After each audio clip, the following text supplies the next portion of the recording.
Bonjour chers élèves, aujourd'hui on va commencer une nouvelle unité et aussi c'est la dernière cette année, c'est l'unité 6. Avant de commencer notre séance de la lecture, on découvre ensemble le thème, ou bien le titre de l'unité « Vive les voyages ».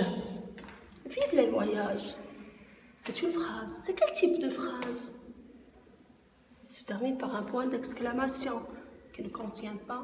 Bien sûr qu'elle se termine par un point d'exclamation, c'est une phrase exclamative. Vive, le mot vive, on l'utilise pourquoi? Pourquoi on l'utilise? Quand est-ce qu'on utilise le mot vive? On utilise le mot vive pour montrer notre enthousiasme vis-à-vis de quelque chose, notre joie, notre bonheur. Ça veut dire qu'on est heureux de voyager, on est joyeux, on est ravi. Et c'est la vérité, on est toujours heureux de voyager. À votre avis, quand est-ce qu'on peut voyager? Quand est-ce qu'on peut voyager? On peut voyager pendant les vacances, très bien. Pendant le week-end, profiter du congé, bien sûr, des parents, c'est très bien. Et pourquoi on est toujours heureux de voyager? On est toujours heureux de voyager parce que les voyages nous fascinent. Parce que grâce au voyage, on découvre, on explore un autre monde, un autre endroit, d'accord, un autre univers. On découvre aussi la différence de notre vie par rapport aux autres. Et là, on commence à comparer. C'est une façon de sortir de notre routine de la vie, d'accord? Bien sûr, quand on voyage, on se repose, on se relaxe, on se distrait. Et quand on voyage, on se déplace d'un endroit à un autre. Quand on dit qu'on se déplace dans l'espace, parfois, on se déplace pas seulement dans l'espace, mais aussi on se déplace dans le temps. Quand je voyage à Marrakech et je visite ces monuments historiques, d'accord? Qu'est-ce que je découvre?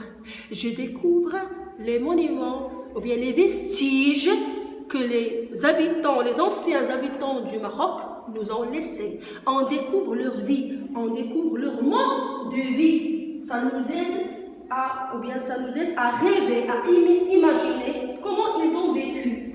On reconnaît leur art et leur architecture. Bien sûr, et on dit qu'on reconnaît aussi leur force et leur puissance. Ce sont les avantages, bien sûr, des voyages. Prenez le manuel, la page 168 et 169. D'accord? La page 168 et 169. Et vous allez voir le texte qui est devant vous. Le titre, c'est l'étoffe à carreaux. L'étoffe, c'est quoi l'étoffe?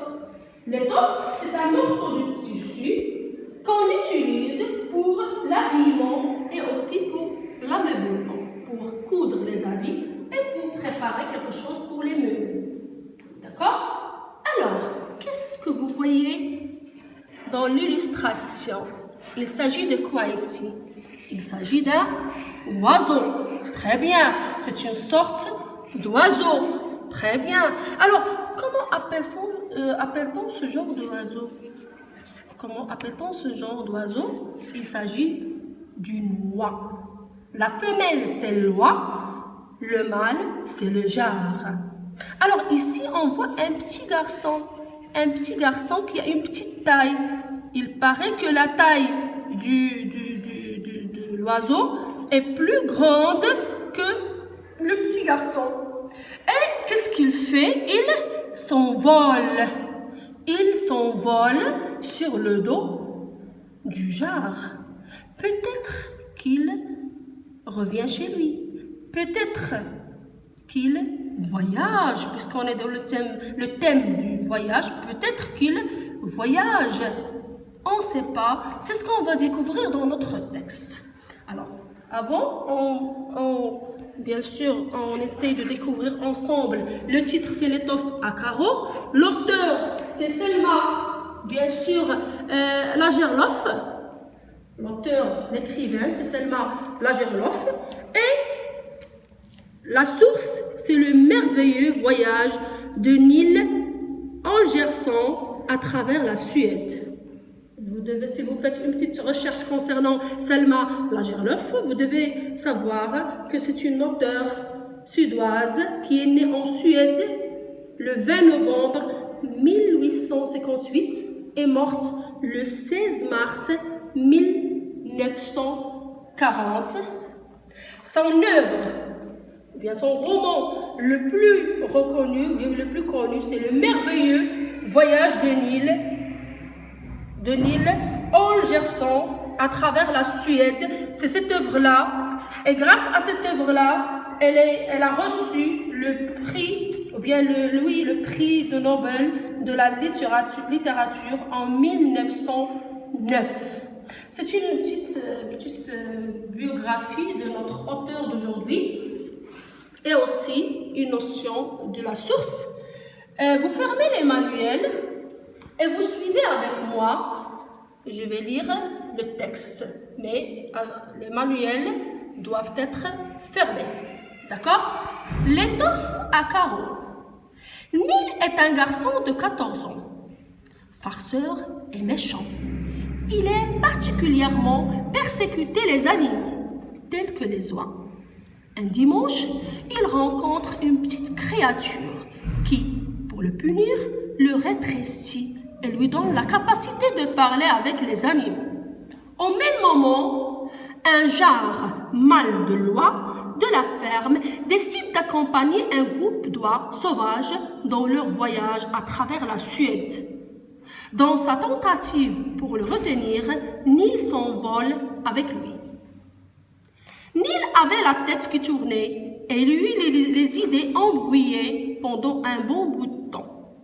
L'air sifflait et fouettait, le vent grondait dans les plumes comme une véritable tempête. 13 oies volaient autour de lui, cacardant et battant des ailes. Finalement, il se ressaisit et comprit qu'il devait tenter de savoir où les oies le conduisaient.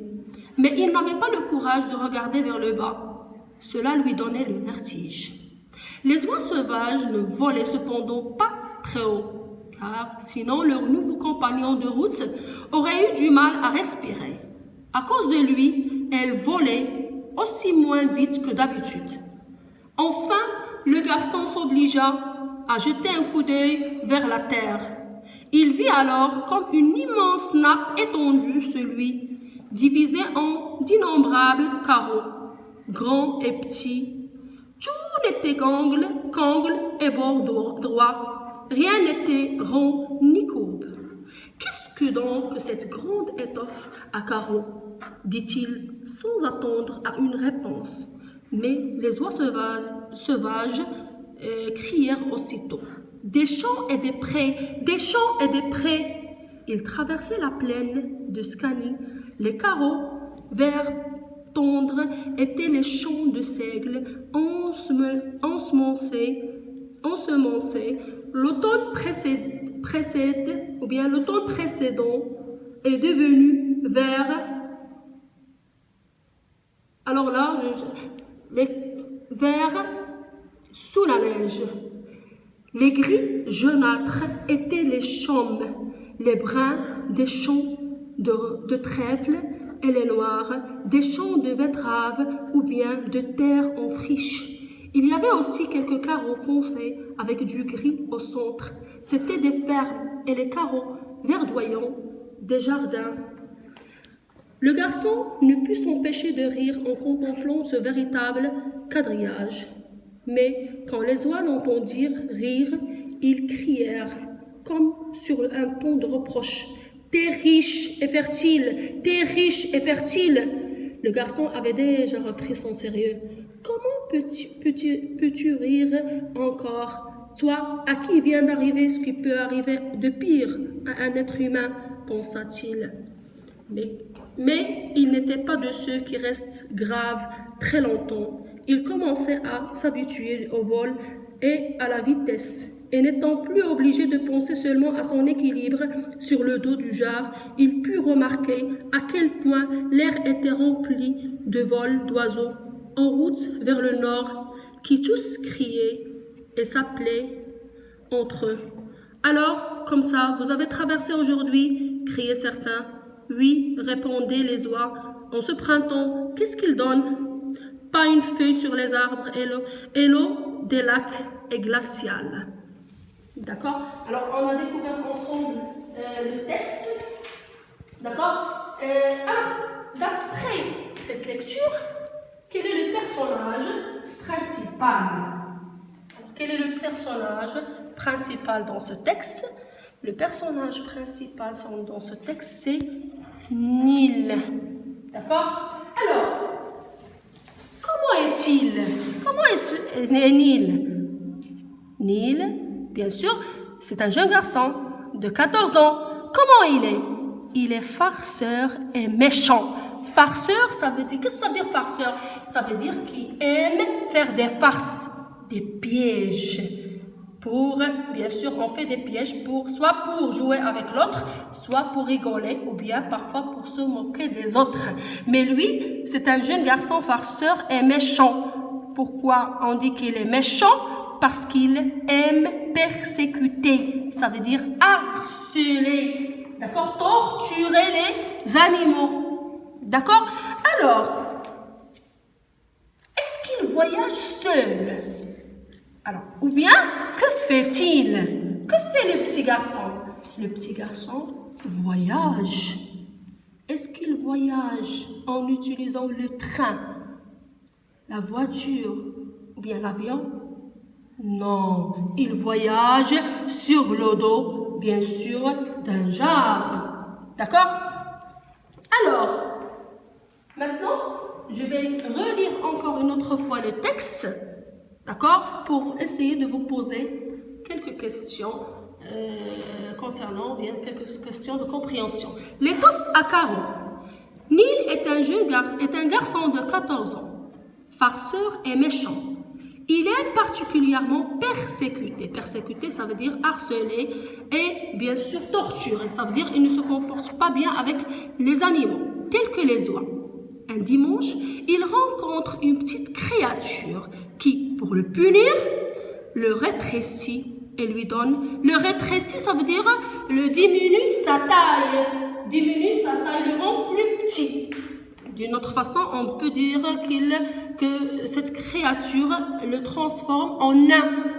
Il a une petite taille et lui donne la capacité de parler avec les animaux. Au même moment, un jar mâle de l'oie de la ferme décide d'accompagner un groupe d'oies sauvages dans leur voyage à travers la Suède. Dans sa tentative pour le retenir, Nil s'envole avec lui. Nil avait la tête qui tournait. Il eut les idées embrouillées pendant un bon bout de temps. L'air sifflait et fouettait, le vent grondait dans les plumes comme une véritable tempête. 13 oies volaient autour de lui, cacardant et battant des ailes. Finalement, il se ressaisit et comprit qu'il devait tenter de savoir où les oies le conduisaient. Mais il n'avait pas le courage de regarder vers le bas. Cela lui donnait le vertige. Les oies sauvages ne volaient cependant pas très haut, car sinon leurs nouveaux compagnons de route auraient eu du mal à respirer. À cause de lui, elles volaient aussi moins vite que d'habitude. Enfin, le garçon s'obligea à jeter un coup d'œil vers la terre. Il vit alors comme une immense nappe étendue sur lui, divisée en d'innombrables carreaux, grands et petits. Tout n'était qu'angle et bord droit. Rien n'était rond ni courbe. Qu'est-ce donc que cette grande étoffe à carreaux? Qu'est-ce donc que cette grande étoffe à carreaux? Dit-il sans attendre à une réponse. Mais les oies sauvages crièrent aussitôt. Des champs et des prés, des champs et des prés. Ils traversaient la plaine de Scanie. Les carreaux verts tendres étaient les champs de seigle ensemencés l'automne précédent est devenu vert sous la neige. Les gris jaunâtres étaient les chaumes, les bruns des champs de trèfle et les noirs des champs de betteraves ou bien des terres en friche. Il y avait aussi quelques carreaux foncés avec du gris au centre. C'étaient des fermes et des carreaux verdoyants, des jarres. Le garçon ne put s'empêcher de rire en contemplant ce véritable quadrillage. Mais quand les oies l'entendirent rire, elles crièrent comme sur un ton de reproche. « Terre riche, terre et fertile, terre riche et fertile !» Le garçon avait déjà repris son sérieux. « Comment peux-tu rire encore, toi, à qui vient d'arriver ce qui peut arriver de pire à un être humain ?» pensa-t-il. Mais il n'était pas de ceux qui restent graves très longtemps. Il commença à s'habituer au vol et à la vitesse. Et n'étant plus obligé de penser seulement à son équilibre sur le dos du jar, il put remarquer à quel point l'air était empli de vols d'oiseaux en route vers le nord, qui tous criaient et s'appelaient entre eux. Alors, comme ça, vous avez traversé aujourd'hui, criaient certains. Oui, répondaient les oies, en ce printemps, qu'est-ce qu'ils donnent? Pas une feuille sur les arbres, et l'eau des lacs est glaciale.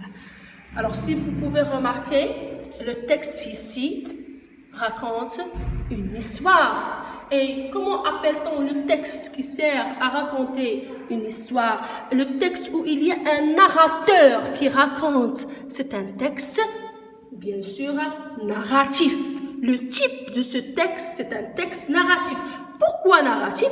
Parce qu'il narre, parce qu'il y a un narrateur qui narre, un narrateur qui raconte l'histoire du petit garçon Nil. Que fait-il? Nil voyage sur le dos du jar. Alors, lors de son voyage, il découvre la Suède, il découvre ce qu'il y a dans un autre monde. Alors, qu'est-ce qu'il voit du haut? Qu'est-ce qu'il peut voir? D'accord? Il peut bien sûr voir l'étoffe à carreaux. Est-ce qu'ici il s'agit bien sûr d'une étoffe à carreaux? D'accord? Alors il vit alors qu'est-ce qu'il voit? Il vit alors une immense nappe étendue. Alors est-ce qu'il s'agit vraiment d'une nappe?